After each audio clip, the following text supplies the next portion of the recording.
ఓం సాయిరామ్, జై శ్రీరామ్. సాయి బంధువులారా, ఆత్మస్వరూపులారా, ప్రేమస్వరూపులారా, అందరికీ నమస్కారం. బాబాగారి కీర్తి ఎంతగా వ్యాపించిందో మీకు తమాషాగా చెప్తాను, చిన్న వీడియోనే. ఇప్పుడు కొంతమంది ప్రబుద్ధులు బయలుదేరి బాబాగారి మీద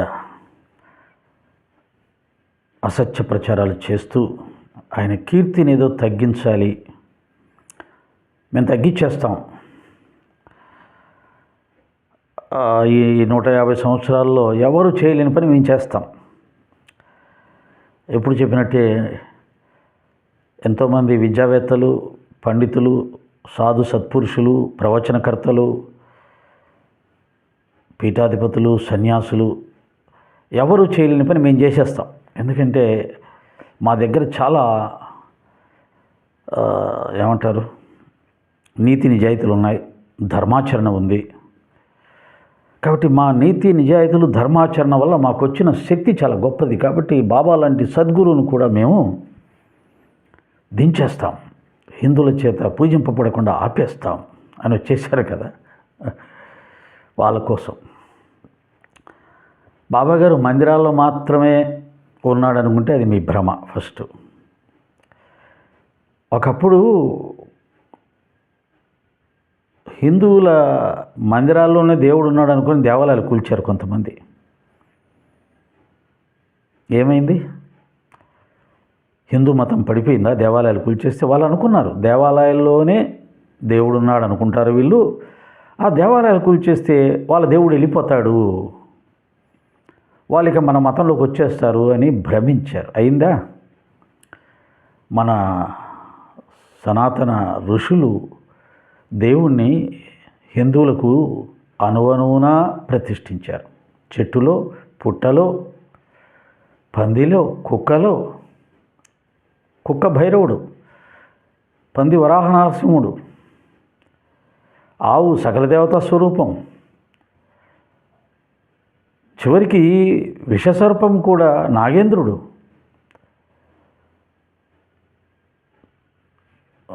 వేప చెట్టు, మర్రి చెట్టు, చెట్లన్నీ దైవ స్వరూపాలు. ఇంకెక్కడి నుంచి తీసేస్తారు దేవుణ్ణి? అందుకనే హిందూ మతం ఇన్ని వేల సంవత్సరాల నుంచి తల ఎత్తుకొని నిలబడుతూనే ఉంది. చాలా మతాలు అంతరించిపోయాయి, చాలా సంస్కృతులు అంతరించిపోయాయి, హిందూ మతం మాత్రమే నిలబడింది. అంటే హిందూ మతం మీద జరిగినన్ని దాడులు ఇంకా వేరే మతం మీద జరగల, అయినా కానీ హిందూ మతం మాత్రమే నిలబడింది. ఇప్పటికీ 100 కోట్ల 120 కోట్ల జనాభాతో ప్రపంచంలో, ఒకే ఒక్క దేశంలో ఉన్న జనాభాతో ప్రపంచంలో 3వ స్థానంలో ఉంది. మిగతా మతాలన్నీ 20, 30, 40, 50, 100 దేశాల్లో ఉండి మన ఒక్క దేశంతో సమానంగా. దీన్ని బట్టి తెలిసిపోతుంది భారతదేశం, సనాతన ధర్మం, హిందూ మతం ఎంత గొప్పదో. కాబట్టి ఆ విధంగానే మీరు విచారించి చూస్తే సాయి భక్తి కూడా అణువణువున వ్యాపించింది. ఎందుకంటే హిందూ ధర్మంలో చెప్పబడినటువంటి సిద్ధాంతాలనే బాబాగారు చెప్పడం వల్ల, సనాతన ధర్మంలో చెప్పబడినటువంటి భగవతత్వాన్నే బాబాగారు తన భక్తులకు బోధించటం వల్ల, నిరూపించటం వల్ల బాబాగారిని అణువణువున చూడడం నేర్చుకున్నారు. ఇంకెక్కడి నుంచి తీసేస్తారు? కుక్క వచ్చిందంటే బాబా వచ్చాడని చెప్పి అన్నం పెడతారు. కుక్కలో కూడా బాబాని చూపించిన తర్వాత, పందిలో కూడా బాబాని చూపించిన తర్వాత, చీమ, దోమ, ఈగలో కూడా బాబాని చూడడం అలవాటు చేసుకున్న తర్వాత మీరు భక్తుల మనసులోంచి బాబాని తీసేయగలుగుతారా? ఒకవేళ మీరు హిరణ్యాక్షుల్లాగా, హిరణ్యకశిపుల్లాగా మీరు కూడా బాబా మందిరాలని ఏదైనా చేస్తే, అంటే వారిలాగా ఓకే, అయినా బాబా భక్తి పోదు. మీకు అర్థం కావడం చెప్తున్నాను. కుక్క, పిల్లి, పంది, దోమలో కూడా బాబా భక్తులు బాబాను చూసుకుంటారు. ఇంకా లోపలికి వెళ్తే ఆయన ఏమన్నా అంటే, నా నివాసం మీ హృదయస్థానమే అన్నాడు. హృదయంలో చూసుకుంటారు. అప్పుడు ఇంక మీరేం చెయ్యాలి? సాయి భక్తులందరూ కోటాను కోట్ల మంది తమ హృదయంలో ఉన్న ఆత్మే బాబా అనుకుంటే మీరు ఏం చేస్తారు? అందుకని హిరణ్యాక్షుడు ఏం చేశారంటే చివరికి నారాయణ నారాయణ అంటుంటే వాళ్ళందరూ చంపేశారు.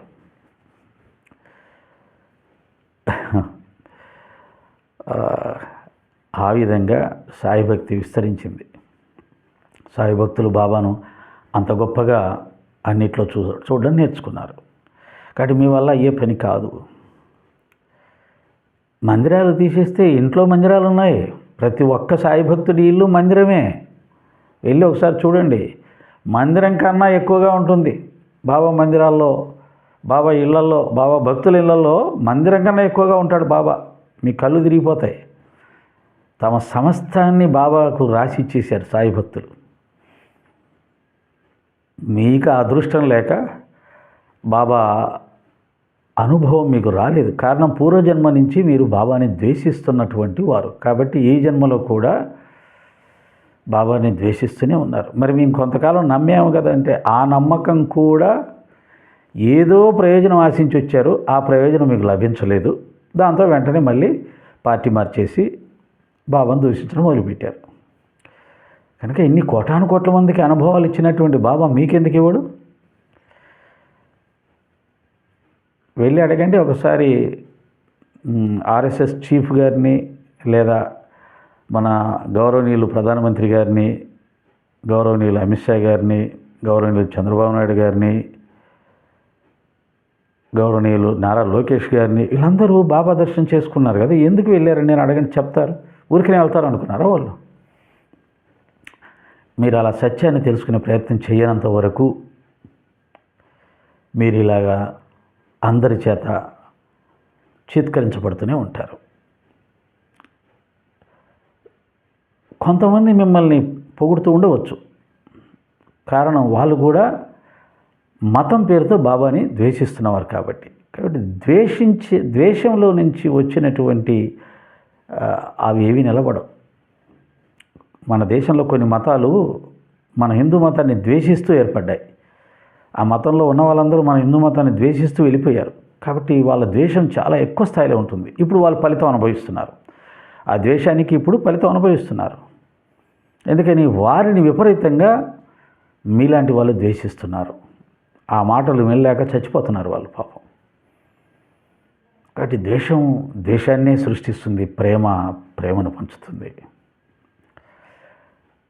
మీకు ఇంకొక కొన్ని చమత్కారాలు చెప్తాను.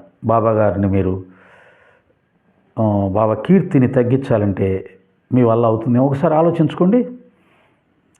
హిందూ సమాజంలో నాకు తెలిసి బాబా భక్తుల్లో వేల మంది లేదంటే లక్షల మంది బాబా గారి పేరు పెట్టుకున్నారు. తల్లిదండ్రులు తమ పిల్లలకి బాబా పేర్లు పెట్టుకున్నారు. నాకు తెలిసి 70-80 సంవత్సరాల వాళ్ళకు కూడా బాబా పేరుంది. వారి పేరుకు ముందు సాయి అని ఉంది. అప్పుడే వాళ్ళ తల్లిదండ్రులు సాయి అని పేరు పెట్టారు. ఇక ఇప్పుడైతే సాయి భక్తులందరూ తమ పిల్లలకి సాయి అని పేరు రాకుండా పేరు పెట్టరు. ఆడపిల్లలైనా సాయి తేజస్విని, సాయి మన్విని, లేదా సాయి లక్ష్మి,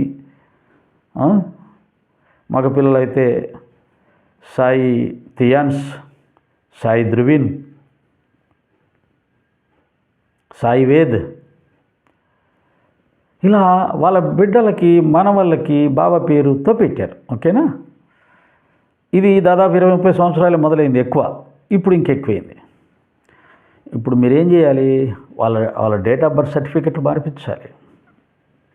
మీ వల్ల అవుతుందా? ఆధారు మార్పించాలి. మార్పిస్తారా వెళ్ళి? అలాగే Sai Krishna rice mill, Sai Venkateswara medical shop, Sai Eshwara shopping mall, ఇలా అనేకమైన వ్యాపార సంస్థల పేర్లలో సాయి ఉన్నాడు. పోయి అవి కూడా మార్పిస్తారా? వాటి రిజిస్ట్రేషన్స్ అన్నీ మార్పించేసిండి వెళ్ళి. ఇందు గెలడందు లేడను సందేహం వలదు, సాయి సర్వోపగతుండు, ఎందెందు చూసిన అందందే గెలడన్నట్టుగా వ్యాపించిపోయాడు. ఈ విషయం మీకు తెలియక అజ్ఞానంతో బాబాతోనూ బాబా భక్తులతోనూ పెట్టుకుంటున్నారు.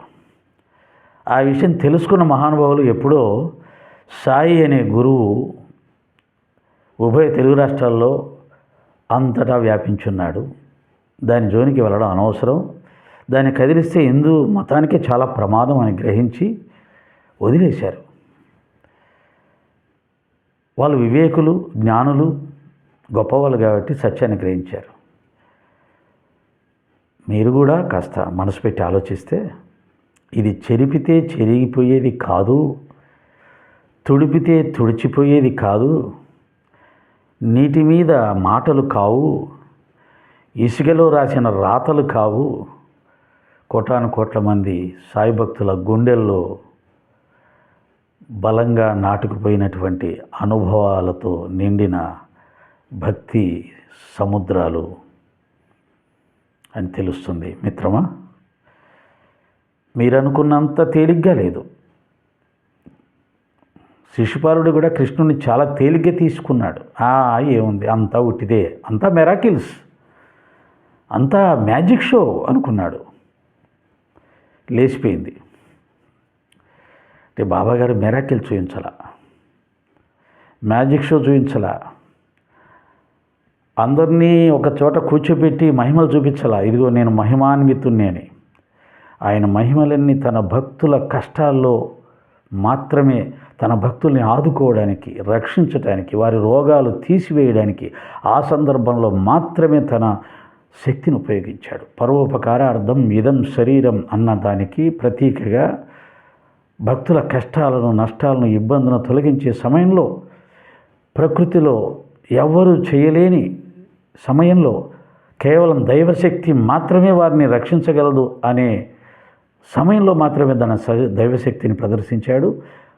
అది చూసి ఆయన మహాత్ముడు, పరమాత్ముడు అని భావించి ఆనాడే ఆయన మసీదులో కూర్చున్న, అది మసీదు అయితేమి, నువ్వు ముస్లిం వేషంలో ఉంటే మాకేమి, నువ్వు అల్లా మాలిక్ అంటే మాకేమి, నువ్వు సాక్షాత్తు పరమేశ్వరుడి పరబ్రహ్మవి అని పరిగెత్తుకొని వచ్చి ఆయన పాదాలు పట్టుకున్నారు. మిత్రమా, ఈరోజు ఆయన ఆకారంతో లేడు. ఆయన మహిమలు కనిపించట్లేదు. కనిపించిన వాళ్ళకి కనిపిస్తాయి, కానీ అందరికీ కనిపించవు. పోయి మాట్లాడదామంటే లేదు, చూద్దామంటే లేడు. ఆయనను చూసిన వాళ్ళు కదా ఏమి పొందారు, ఆయన శక్తి ఏంటి చెప్పడానికి అర్హులు. ఆయన వెళ్ళిపోయిన 100 సంవత్సరాల తర్వాత నువ్వు చెప్పగలవా ఆయన ఏమిటని? ఆయన భక్తులమైన మేము చెప్పగలమా? అసలు మేము ఏమైనా చెప్పగలమా? ఎవరైనా వచ్చి మీరు ఆయన చూశారా అంటే లేదు, ఏదో అనుభూతి చెందుతున్నాం లోపట, అదే ఆయన అనుకుంటున్నాం అని చెప్తాం. ఆయన చూడలేదు, ఆయన ఏమిటో తెలియదు, ఆయన గురించి మీరు ఎలా చెప్తున్నారంటే ఏదో తెలిసినంతవరకు చెప్తున్నాం, అంతేగాని మేము ఆయన చూడలేదు కదా. కాబట్టి చూసిన వాళ్ళే ఆయన దేవుడు అన్నారు, గురువు అన్నారు. చూడని మేము, మాలాంటి వాళ్ళు కోటాను కోట్ల మంది ఆయన దేవుడు అన్నారు, గురువు అనుకుంటున్నాం. మీకేం తెలుస్తుంది ఆయన గురించి? ఒక స్నేహితుడు ఎటువంటి వాడు అనేది స్నేహితుడు కదా చెప్పాల్సింది, శత్రువా చెప్పేది? ఒక స్నేహితుడు ఎటువంటి వాడు అంటే ఆ స్నేహితుని అడగాలి ఆయన ఎవరు ఏంటని. పెళ్లి సంబంధాలు పోయేటప్పుడు ఏం చేస్తారు? వాళ్ళ బంధువులను అడుగుతారు ఎటువంటి. ఎవరైనా వాళ్ళ శత్రువులను అడిగితే ఏం చెప్తారు? అన్ని అబద్ధాలు చెప్తారు. కాబట్టి శత్రువులను అడిగేవాడు అజ్ఞాని, మూర్ఖుడు, అవివేకి అంటారు. కాబట్టి బాబాని ద్వేషించే మీకెలా బాబా గొప్పతనం తెలుస్తుంది? వ్యర్థ ప్రయాస. సాయిరామ్.